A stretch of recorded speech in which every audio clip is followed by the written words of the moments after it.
this video, I'm going to show you how to change your name on X on PC. So if you want to update your display name on X using your computer, whether it's for branding or a fresh look, here's how to change it in just a few clicks.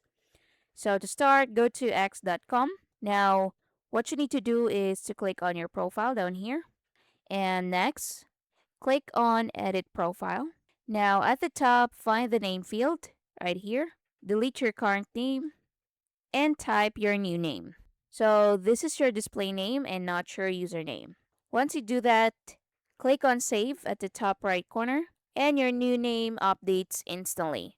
So you can change your name anytime, maximum is 50 characters, and you can include emojis and symbols. So what you have to do now is to close X and reopen. Click on Profile, and as you can see, our name has been updated.